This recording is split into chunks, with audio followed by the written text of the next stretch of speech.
بینەرانی ئازیزی NRT سڵاو تاوتوێ ئەمڕۆمان تایبەتە بە گفتوگۆکردن لەسەر ڕەوشی کوردەکانی وڵاتی سووریا و ڕۆڵی پارتە کوردیەکان لە پێشخستنی دۆزی کووردا لەو ناوچە. ئەوەی وای کردووە ئەم تاوتوێمان گرنگیەکی تایبەتی هەبێ ئەوەیە کە لە ئێستادا وڵاتی سووریا لە لێواری گۆڕانکاریەکی گەورەدایە. بۆ گفتوگۆکردن لەسەر ئەم تەوەرەمان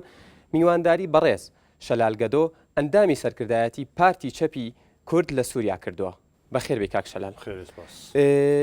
کاک شەلال ئەکرێ پێمان بڵێ ڕەوشی کوردی سووریا لە ئێستادا چۆنە؟ والله برا روشي كرد لسوريا استا طبعا هر لديروك باش نبو واعتراف بملتي كرد لسوريا نية دستوري سوريا هار دلي همو خلقي قل سر خاكا سوريا دجين او عربن حتى ببرد وحتى بدار وحتى بهمو تشت وضعي كرد باش نبو استا مواد لينج او شورش لسوريا دست بكردوا ان شاء الله وضعي كرد لسوريا لاين دي نيزيك باشتر دبي وكرد ان شاء الله ما في خو وردقره وضعي كرد لسوريا هرق او شورش دست بي نكرا لوان ولاتي عربا ونقلي سوريا نبا وضعي كرد هر زور زحمت بو زور جرام بو چمكو رژيما سوريا رژيما بعث لسوريا وقو همو تماشاوان زانن رژیمێکی استبدادی بوو رژیمێکی دیکتاتۆری بوو و کورد قەمع دەکرد و لە ساڵی 2004 تەجربە 2004 گۆڕاپەڕینا کورد لە کوردستانە سووریا دەست پێ کرد لە پێش چاوێ هەمومانە حتا ئەم دقیقە بچلو رژیما سووریا و دەستگای ئەمنی سووریا ئەو کورد قەمعکردن و ئیبادەکردن و بدەهان گەنجێ کورد شەهید بوون و بە سەدان بریندار بوون بە هەزاران دەستگیر بوون. بەڵێ پارتەکەی ئێوە چ ڕۆڵێکیە بۆ لە پێشخستنی دۆزی کوردیدا؟ پارتی چەپی کوردی سووریا لە ساڵە 1965 دروست بوویەتە ئێستا لەسەر دەستێ بەڕێز ئۆسمان سەبریگی یەکەم مؤسسەی تەفگەڕا کورد بوو یەکەم حزبی کوردی لە کوردستانە سووریا لە ساڵی 57 ئەو حزبی چەپ دیرۆکێکی وی دوور و درێژ و گەورە هەیە بنسبەت خەبات و نیداڵی بۆ گەلێ کورد لە سووریا و بتایبەتی لە کاتێک و زنارە عەربی لە سووریا تطبیق بوو و لە کاتێک و ئەحسا استثنائی تطبیق و کورد بێ ناسنامەکردن پارتی کوردی چەپ لە سووریا ڕۆلێکی گەورە هەبوو و ئەو کاتە مقاومایەکی زۆر مهم کرد و بدەهان کەوادری حزبی چەپ لە ئەو کاتەگە خۆ پێشاندان لە شارێ قامیشلۆ و لە دێریک و لە هەموو گوندی کوردستانە سووریا کردن مقاومێ ئەو خەڵکی عشائری عەرب گەهاتن کوردستانە سووریا بەجی و بوار بوون گچل مستەوتەنە ڕژێما سووریا لە ئەو کاتە بۆیان دروست کرد هەر حزبی چەپ مقاومە ئەو مەشروع کرد بە خورتی و بدەهانجی بەڵام هیچ دەستکەوتێکی هەبووە بۆ کوردی سووریا ئەو دەستکەوت ئەو کاتە نەبوون ینی تەفگەڕا کوردی بەداخەوە یەک نەبوو سێ چوار بەش بوون بەڵام هەر پارتی ئێمە پارتی چەپی کوردی سووریا لەو کاتە خۆ پێشاندان کرد و هەر خەباتی بەردەوامە تا ئێستا. بڵێ کاک شەلال پێش ماوەیەک شاندێکی ئێوە کە جەنابیشە تێدا بەشدار بووی سەردانی مراد قەیرەیلەیان کەسی دووهەمی پارتی کرێکارانی کوردستانتان کرد. مەبەست لەو سەردانە چی بوو و باس لە چی کرا لەو سەردانە؟ کاکی یادگار ئێمە دەبینم ینی وەکو سەرکردەیەکی کورد واجبی سیاسی و واجبی ئەخلاقی لەسەرمان فەرز دەکەی گۆ قسەی سیاسی خیتابی سیاسی کوردی سووریا لە ئەم مەرحەلە بە یەک بێ و ئێمە دوێ ئیش بۆ ئەو هەدەفە بکەن چونکو کورد لە کوردستانی سووریا و هەموو وڵاتی سووریا ئێستا دە مەرحەلەیەکی زۆر مهم و زۆر گرنگ دەچێت. ڕۆڵی پەکەکەش لەو مەسەلەیەدا هەیە؟ ڕۆلی پەکەکە وەکو هەموو تەماشەوان زانن زیاتر خەڵک ئەزانن مەسەلەن پەکەکە حزبی پەیەدە لە کوردستانی سووریا هەیە دروست کراوە ئەوە لە پێش 10-15 ساڵ مەسەلەن ئەو حزبێکی زۆر جەمەوەری زۆرە. و ئەو حزبی پەیەدەوا بزانم ینی مەسترین و گەورەترین حزبە لە کوردستانی سووریا و خەڵکی گەڵا هەیە. ئێمە پێویستیمان هەیە بە یەکبوونی خیتابی سیاسی کورد بەبەست لە سەردانەکەی ئێوە بۆ بگەن بە خیتابێکی سیاسی سەردانی ئێمە بۆ بەڕێز مراد قەرەیلان شخصی دووەم لە حزبی عەمال کوردستانی پەکەکە هەر بۆ ئەوە بوو و بڕاستی ینی ئێمن وەکو من بینی بە ئەنتیباعکی دەرچووم لە ئەو کۆبوونەوە بەڕێز مراد قەرەیلان و پەکەکە و پەیەدەجی هەمویان مستعدن و خیتابی سیاسی کوردی سووری بکن بە یەک و ئەوە ئێستاش ینی خیتابی سیاسی کوردی لە کوردستانی سووریا هەر یەکە ینی هەر جەماعەتی پەیەدە حزبی پەیەدەجی ئەوژی لەگەل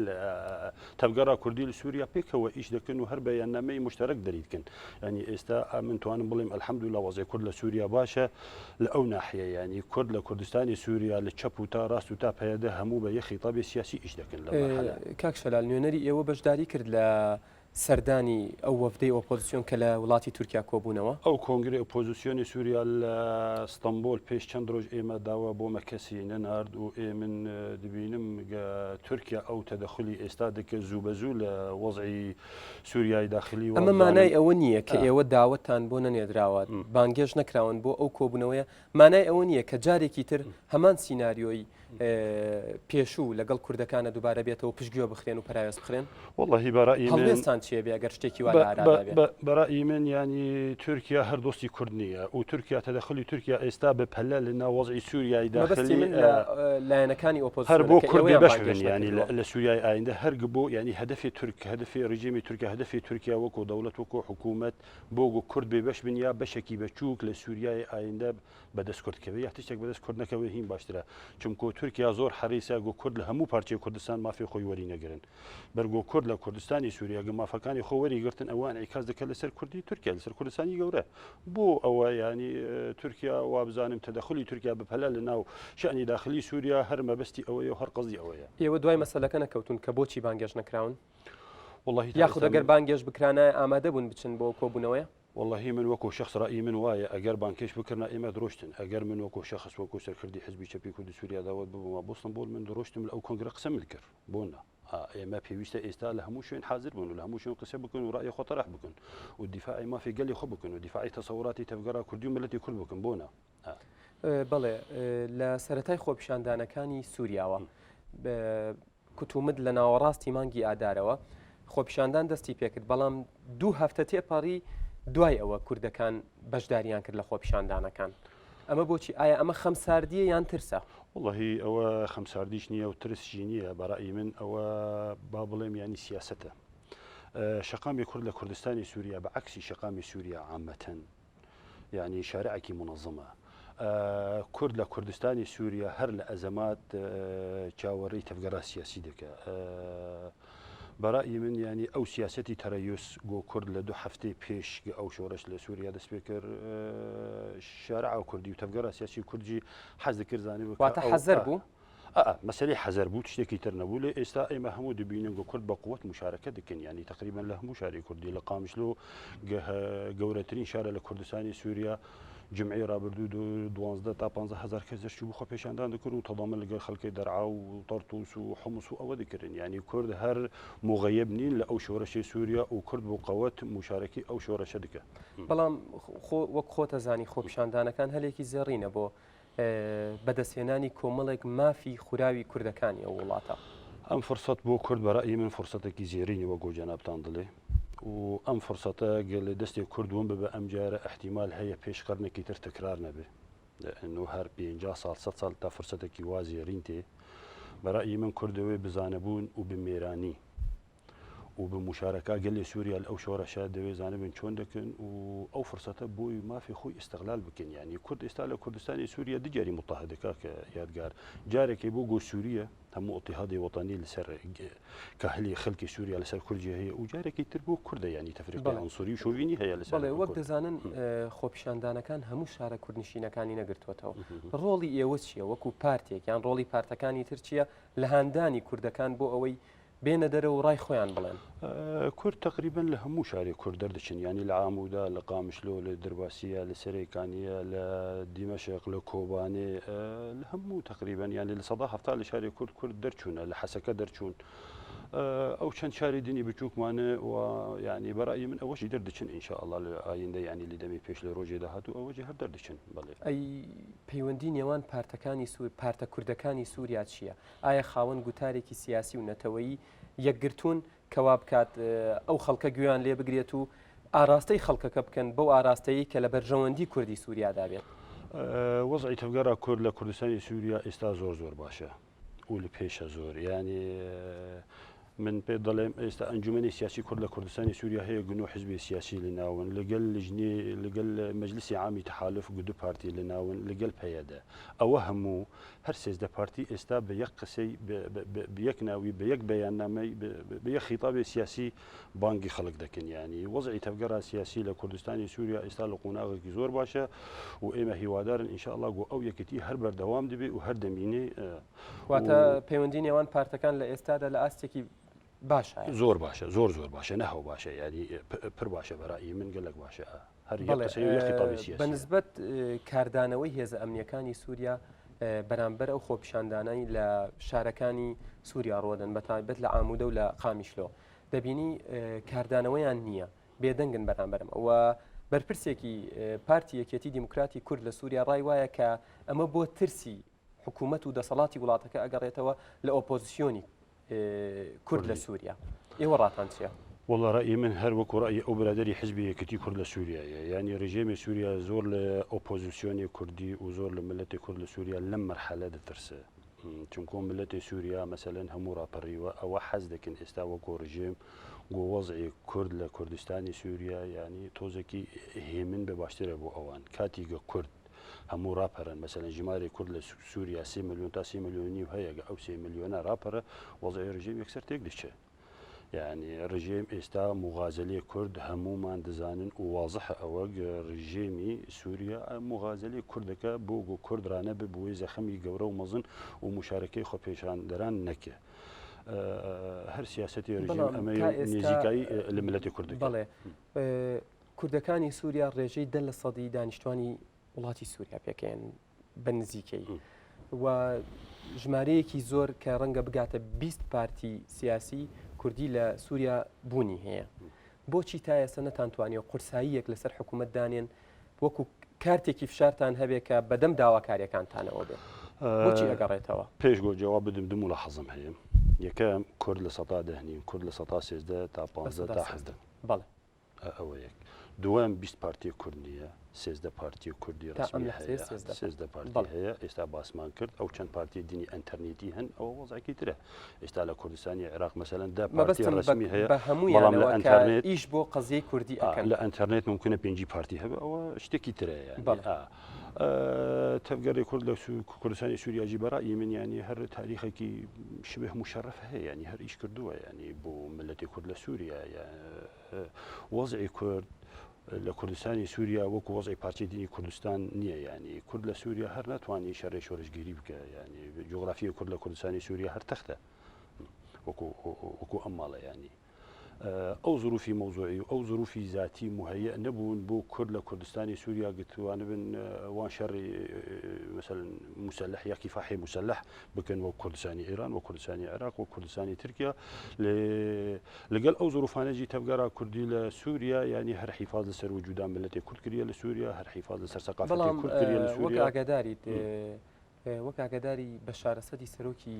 سووریا پێش 4 ساڵ بەڵێنیدا کە کێشەی کوردە بێناسنامەکان کە ژمارەیان لە 300,000 کەس نزیکە بێتەوە چارەسەر بکات نەیکرد لەم ساڵی شەمان بەڵێنیدایەوە بەڵام تا ئێستا بەکردەوە و بە ئەمەلی هیچ شتێک نەبینراوە بۆچی ئێوە لە ماوەی ئەو 4 ساڵەیە هیچ زەختێک هیچ کارتێکی فشارتان نەبوو و بۆ ئەم ساڵ چۆن چاودێری ئەو وەزعاکەن ئایا بە تەمان کە ئەو ناسنامە بە کوردەکان بدات یان تەنها قسەیەکە و بۆ ڕاگەیانەکان کراوە لە ئەو 4 ساڵ ئێمە زەختی ئێمە هەر لەسەر ڕژێمی سووریا بەردەوام بوو و لە پێش ئەو 4 ساڵجی هەر زەختەکەمان بەردەوامە لە کاتێکی تەبگەر دروست بوویە تا ئێستا زەختی لە ڕژێمی سووریا بکەن بەڵام ئەنجامی هەبوو ئەو شارە ئەنجامی هەر نەبوو نەتائیجی هەر نەبوو بەڵام ڕژێمی سووریا هەر وعدی دیدا هەر ساڵێک 2 ساڵ 3 ساڵ وعدی دیدا بەڵامبوونی هەوڵەکان بۆ ئەوە ناگەڕێتەوە کە کوردەکان خاوەنی گوتارێکی سیاسی یەکگرتوونین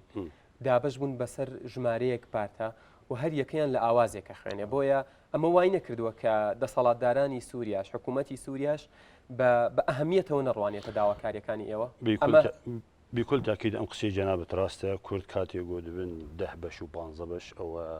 قەوەتی کەم دەبێ ئەوە ڕژیم حسابی بۆ ناکە کاتێک هەوگەرا کوردی دەبێت 13 حزب دەبێت 15 حزب دەبێت 10 حزب دەبێت نازام چەند حزب ئەوە هەر بێ قەوەت دەبوو هەر خەڵکی حساب بۆی ناکە بەڵام مەسەلەی مافی جنسیە هەر ژێمە سووریا ینی وعد چەند جاراداوە گۆ جنسیە بۆ کورد بگەڕینەوە و هەر ئەو وعدە درۆ دەرچوویە ینی بەداخەوە ئێستا وا بزانم ئەم جارە ممکنە ڕژێمی سووریا تۆزێکی جددی بێت لەو مەسەلە ئەو مەرسومێری ئاسی دەرچوو بۆ مافی جنسیە بۆ خەڵک وەرگەڕینە بۆ 100,000 کەس ئەوە خەتۆیەکی تا حدێکی معقول ئیجابی بوو بۆ خەڵکی کورد ژمارەی ئەو کوردانەی ئەگەر بە دەقیقی قسە بکەین بە وردی ژماری ئەو کوردانی لە ئێستادا ناسنامەیان نییە لە سووریا دەگاتە چەندێک بەڕای من دەگاتە زیاتری 350,000 کەس تا 400,000 کەس هەیە ئەو مەفروزە ئەوە جنسی بۆ هەمویان بگەڕەوە ینی ئەوە هەموو طبعاً ئەو خەڵکانە جنسیان هەبوو لێ ئەحسای ساڵە 1962 جنسی ئەوان وەریگرت ینی ئەوە بەڵام دوای هاتنە سەردەسەڵاتی حکوومەتی باز لە 1963ەوە زەختی سەر کورد زۆر زیاتر بووە ئاراستە زەختی زیاتر بوو مەسلەی ئەو جنسیە ئێستا گە دڵێن ئێمە جنسی دەدن بە خەڵک ئەوە ڕاست نییە ئەوە جنسی خەڵک هەر هەبوو دەگەڕێنەوە جنسی سەحبکردن ئێستا جارێکی تر ئەو جنسی وەرگەڕینم بۆ خەڵک واتە پرۆسەکە ڕۆشتۆتە بواری جێبەجێکردن و تەنفیزەوە وابزانیان هەروەکو ساڵانی پێشوو تەنها قسە ناوا بزانم ئەم جارە قسە نییە وا بزانم تەوجیهاتی هەیە بۆ وەزارەتی ناوخۆ و بۆ دەوائری نفوس لە بەستمەوەیە کراوە یان تەنها وا بزانم ئێستاعدادی هەیەگە ئەم چەند ڕۆژە دەست پێ بکەین ینی و ئەم جارە ممکنە جددی بێتەوە ینی جددیە ئەم جارە جنسی بۆ خەڵک ئێوە دڵخۆشن بەو هەنگاوی حکوومەتی سووریا ئێمە دەبینن قەدیا کورد ینی کێشەی کورد لە کوردستانی سووریا کێشەی جنسی نییە مافی ناسنامە نییە کێشەیەکی گەورەیە کێشەی مەلەتێکە گژماری 3 ملیۆنی و سەر خاکە باب و کاڵێ خۆدیژی بەشێک لە کوردستان لە سووریایە کوردستان 4 پەرچەیە پەرچەیەک لە سووریایە بەڵام ئەو مەسلەی جنسێژی مافێکی کوردە ینی حەقی کوردە شتێکی باشە بۆنە واتە بڵین نەبوونی ناسنامە بێبەشی نەکردوون لە کۆمەڵی مافی تری سەرەتایی طبعاً باینی ئەوە بەڕاستی ئەو خەڵکی بێجنسی ئەوە سەریسی 40 ساڵ ئەوە هەر مافێکی ئینسانیان نەبوو لە سووریا مجرد بوون لە هەموو مافەکانی خۆی ینی تەسەور بکە خەڵکێکی نەخۆش ناتوانێت بڕۆی قەستەخانی حکومی معالەجە بێ کورد لە سووریا بەو ژمارە زۆرەوە بۆ تا ئێستا بێدەنگیان هەڵبژاردەوە ئەمە خەمساردیە دیسان ئێڵێمەوە خەمساردیە یان ترسە لە دەسەڵاتی سووریا کە خۆتان ئەڵێن دەسەڵاتێکی سەرکوتکارە ئەوە معادلەیەکی برای ئەمە تۆزێکی معقدە و ینی قسێکی دوور و درێژ بۆی ئەوێت پێویستە ئێمە مەسەلە بێدەنگ بوونە و ئەو بوونە تاریخیان بەڕای من نەتیجا عیلاقات و پەیوەندیەکانی کوردی پارچەی تری گەورە کوردی کوردستانە عێراق و کوردستانی تورکیا لەگەڵ ئەو ڕژیمی سووریا ینی کورد لە کوردستانی سووریا هەر پرد بوون بۆ کوردی پەرچەی تر و ئەو کوردی پەرچی تر لەسەر ئەو جسرە دەهاتن لای ڕژیمی سووریا کورد لە سووریاژی بۆ خۆی ئیش نەکردن بۆ قەدیە کوردی سووریا جەنابەت ئەزانی گە کوردی سووریا ینی زۆر قوربانی داناون بۆ کوردی عێراق بە سەدان ئەگەر نە بە هەزاران بژی کوردی سووریا ئێستا گێرنلان لە شاخی قەندیل بۆی کوردستانی باکوور ینی کورد لە کوردستانی سووریا هێر ئیش بۆ کوردی تر بۆ پەرچی تری گەورەکردنە لەبەر ئیبەر گۆنەڕینا کورد لە کوردستانی سووریا بە تایبەتی شەقاما کورد تەفگەرنا خلاص بوونە پەرچی کوردستانە سووریا هەر لە ڕێگای ئازادبوونە ئەو پەرچی ترە ینی چ کوردستانی عێراق بە چ تورکیا بە ئێستا ئەلحەمدولیلا مەسەلەن کوردستانی عێراق ڕزگار بووە ئەوە سەری 20 ساڵ وەزعەکەمان باشتر بووە تۆزێکی پێشوە کاک شەلال دوا پرسیارم وەک دەزانن وڵاتی سووریا لە ئێستادا لە لێواری گۆڕانکاریەکی زۆر گەورەدایە ڕەنگە لە هەر ئان و ساتێکدا دەسەڵات بگۆڕێت سیستمی حکومڕانی لە وڵاتە بگۆڕێت گەر بە کورتی پێم بڵێ پرۆژە و بەرنامەی پارتەکەی ئێوە یان ئەگەر بە گشتی تر قسە بکەین پارتەکانی سووریا چییە بۆ ئەم قۆناغە بە کورتی بۆ ئەم قۆناغە بەڕای من تەفگەرا کوردی لە سووریا بەرنمەیان ئەوە مووسڕن و موسەممن لەگەڵ شەقامی کوردی لەگەڵ گەنجین فیسبوک کورد لە ئەم قۆناغە مافی خۆی وەری دەگرن ئینشاءالله و کورد هەر بێبەش نامینن لە سووریای ئایندە و نەتیجە ئەم شۆڕەشەگەل لە سووریا دەست پێ کردووە هەر کوردیژی دەبن خۆدی ماف لە سووریا و پێم وایە وەزعی کورد لە ئایندە لە چەند مانگێ داهاتوو ئینشاءالله زۆر باشتر دەبێ و کورد هەر مافی خۆی ینی بەشێکی مەزن لە مافی خۆی وەردەگرە ئینشاءالله بەڵێ بەڕێز شەلالگەدۆ ئەندامی سەرکردایەتی پارتی چەپی کورد لە سووریا بەخێر بێ بۆ ستۆدیۆکانی نارتی سەر چاومان هاتی زۆر سپاس بینەرانی عزیز لە ماوەی ڕابردوودا بەرنامەیەک تاوتوێمان پێشکەشکردن لە خۆشیدا من